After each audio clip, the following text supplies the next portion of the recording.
Number 1 page number 135 करने जा रहे हैं, ठीक है। अच्छा चलो, ये सम स्टार्ट करने के पहले जो हमारी बेसिक चीजें उसको एक बार रिवीजन कर लेते हैं। सबसे पहले जब कोई भी नया पार्टनर एंटर होता है तो उससे हम क्या लेते हैं? Admission fees. मतलब क्या लेते हैं? कैपिटल। तो कैपिटल मतलब कैश आएगा और कौन दे रहा है? New partner. मतलब ये एंट्री तो कंपलसरी है, ठीक है। फिर वो गुडविल भी लेके आएगा। अगर गुडविल कैश में लाएगा तो गुडविल आएगा तो कैश में account debit to goodwill account. फिर गुडविल आएगा तो गुडविल पार्टनर्स के बीच में डिस्ट्रीब्यूट भी होगा तो goodwill account debit to old partner. अब गुडविल डिस्ट्रीब्यूट होता है सैक्रिफाइस रेशियो में।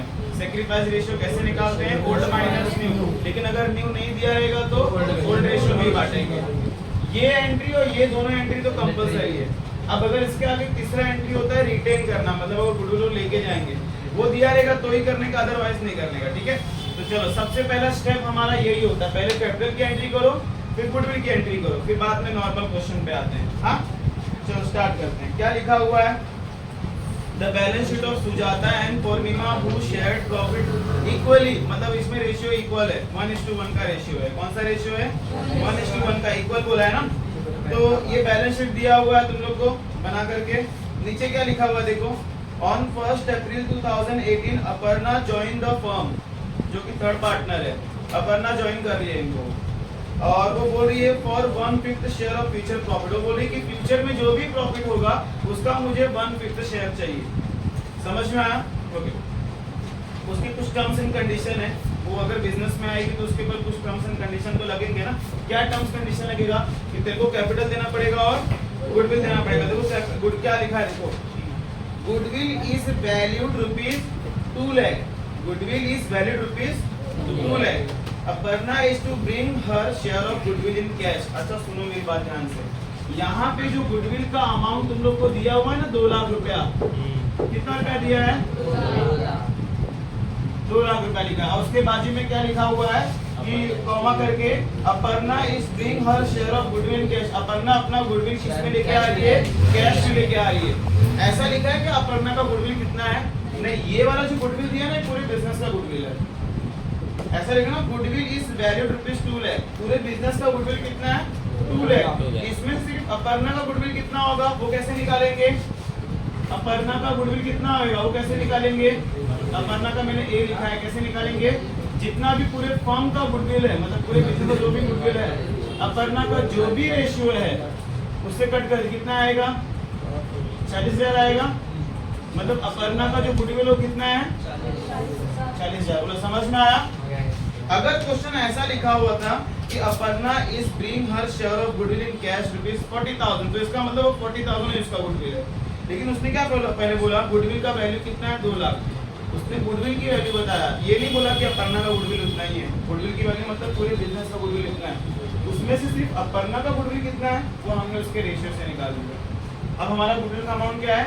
40,000, ठीक है। उसके बाद देखो सेकंड वाला एडजस्टमेंट, अपर्णा कैपिटल बिल आ रही है। तो चलो पहले किसकी एंट्री करेंगे? क्या entry? Cash bank account debit to new partner. New partner का नाम क्या है? अपर्णा। तो एंट्री कहाँ होगी? कैश बैंक के 2 साइड में अपर्णा, एक लाइन छोड़ेंगे, टू अपर्णास कैपिटल अकाउंट। कितना ला रही है? कैपिटल कितना है? 1 लाख। और अपर्णा के बाय साइड में, मतलब अपर्णा ये रही इसके बाय साइड में, बाय कैश बैंक अकाउंट किसी कॉलम में? अपर्णा के कॉलम में। चलो ये तो एंट्री हो गई। अब गुडविल आ रही है। गुडविल कितना था? 2 लाख। 2 लाख में से अपर्णा गुडविल कितना था? 40,000 निकाला हमने। अब ये एंट्री होगी। सबसे पहले गुडविल आया है तो क्या cash bank account debit to कितना ला रही है? 40,000 40,000। तो कैश बैंक के 2 साइड में गुडविल, कैश बैंक के 2 साइड में गुडविल कितना? 40,000। और गुडविल के बाय साइड में कैश बैंक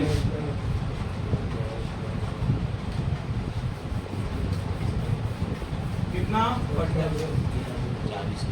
बोलो समझ में आ रहा है? समझा? दिख रहा है ना आपको? डाउट है यहाँ तक कुछ भी? पक्का? अब गुडविल आया तो गुडविल क्या होएगा? गुडविल बढ़ेगा। गुडविल को बांटने के लिए अपने को ओल्ड रेशियो न्यू रेशियो दिया रहेगा तो सैक्रिफाई में बांटेंगे। जरा ढूंढो, ओल्ड रेशियो बोला इक्वली, न्यू रेशियो कहीं दिया है तो निकालने का हाँ बोला निकालने वाला काम रेस वाले में होता है। ये तो गुडविल ब्रॉट इन कैश वाले में न्यू रेशियो नहीं दिया तो मत निकालो। अगर यही लिखा होता गुडविल रेस इन बिजनेस तो उसमें न्यू रेशियो निकाल दे, ठीक है। अभी ब्रॉट इन कैश है तो नहीं निकालेंगे। जब इसमें न्यू रेशियो नहीं दिया तो किसमें बटेगा, ओल्ड रेशियो। और ओल्ड रेशियो अपना क्या है, इक्वल है ना। तो कैसे बटेगा, goodwill to old partners. Old partners का नाम क्या है, सुजाता's कैपिटल और टू पूर्णिमा's कैपिटल। कितना रुपया बटेगा, 20,000 ना। इससे कैसे बटेगा प्रिंस, 40,000 तो गुडविल ही है, इसमें से 20 बटेगा। तो बस आरएनडी करते हैं, गुडविल के टू साइड में सुजाता कैपिटल और टू पूर्णिमा कैपिटल। समझे कितना, 20 बोलो समझा। और इन दोनों के बाय साइड में गुडविल, पार्टनर्स के बाय साइड में गुडविल कितना, सुजाता में 20,000, इसमें 20,000। बोलो समझ में आया, ये दोनों एंट्री डन। अब गुडविल में एक तीसरा एंट्री भी होता है, रिटेन वाला। क्या होता है रिटेन वाला एंट्री, गुडविल में तीसरा एंट्री रिटेन का होता है ना। रिटेन मतलब वो पार्टनर अब गुडविल को लेके जाएगा। क्या एंट्री होता है, कौन लेके जा रहा है, ओल्ड पार्टनर ना। ओल्ड पार्टनर्स का नाम क्या है, सुजाता कैपिटल अकाउंट डेबिट, पूर्णिमा कैपिटल अकाउंट डेबिट। और क्या लेके जा रहे हो लोग, कैश लेके जा रहे हैं। हाँ वे गुडविल को लेके जा रहे हैं ना, मतलब कैश लिखते हैं। अब ये एंट्री कब करेंगे, जब रिटेन वर्ड दिया रहेगा। जरा ढूंढो क्वेश्चन में कहीं दिया है रिटेन वर्ड, हाँ तो ये एंट्री करने का है, नहीं करेंगे, ठीक है। आगे मेन वर्क कंप्लीट हो गया अपना। अभी जैसे पोस्टिंग करते हैं नॉर्मल वही करेंगे। तो पहले पहला एडजस्टमेंट, दूसरा एडजस्टमेंट हो गया, अभी टिक मार्क कर लेते हैं। तीसरा जो सी वाला एडजस्टमेंट है, 10% provision to be create on sundry debtors. Provision मतलब आरडीडी डेटर्स पे टिक मार्क कर दो, लैंड एंड बिल्डिंग पे टिक मार्क कर दो, स्टॉक प्लांट एंड मशीनरी पे टिक मार्क कर दो, ठीक है। बाकी और कुछ करने की जरूरत नहीं है। चलो अभी पोस्टिंग करते हैं। सबसे पहला असेट से स्टार्ट करेंगे। लैंड एंड बिल्डिंग दिया हुआ है, अमाउंट कितना है 60, टिक मार्क है, अंदर लिखेंगे। पहले पोस्टिंग कर लेते हैं, जिसमें बाद में करेंगे। फिर प्लांट एंड मशीनरी दिया हुआ है 70,000, प्लांट एंड 70,000। फर्नीचर पे टिक मार्क नहीं है। अमाउंट 24,000। Sundry debtors 26,000। अच्छा कोई आरडी वगैरह नहीं है ना, ओल्ड आरडी नहीं है ना। हाँ। फिर उसके बाद स्टॉक है, स्टॉक पे कितना टिक मार्क, क्या है अमाउंट 40,000। 40,000। फिर कैश को तो कैश के कॉलम में डालेंगे। 80,000। बैलेंस ब्रॉट डाउन अमाउंट 80,000, ठीक है। और कैपिटल तो अच्छा मतलब असेट साइड हो गया। कैपिटल इधर आ जाएगा बाय बैलेंस ब्रॉट डाउन कितना है 1,40,000, ठीक है। क्रेडिटर्स तो अपना लायबिलिटी है तो उधर आएगा, खाली क्रेडिटर्स है ना, तो क्रेडिटर्स कितना है 34, वो भी लायबिलिटी है 26,000। समझ में आया, पोस्टिंग डन। अभी एडजस्टमेंट कर लें, ठीक है। चलो एडजस्टमेंट करते हैं अब।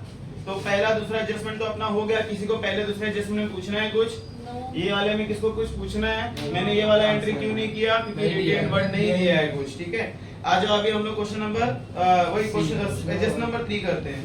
पहला बोला प्रोविजन मतलब आरडीडी, तो सुनो आरडीडी 10% है ना, तो कितना आएगा 2600, तो कितना आएगा 23,400, ठीक है। अभी एक खाली आरडी है, सिर्फ आरडी है तो नुकसान है, तो इस साइड आएगा। अभी इसमें ओल्ड और न्यू नहीं है, अब ओल्ड न्यू होता तो ओल्ड न्यू माइनस कर दे, इसमें सिंपल आरडी है तो डेबिट साइड में आएगा।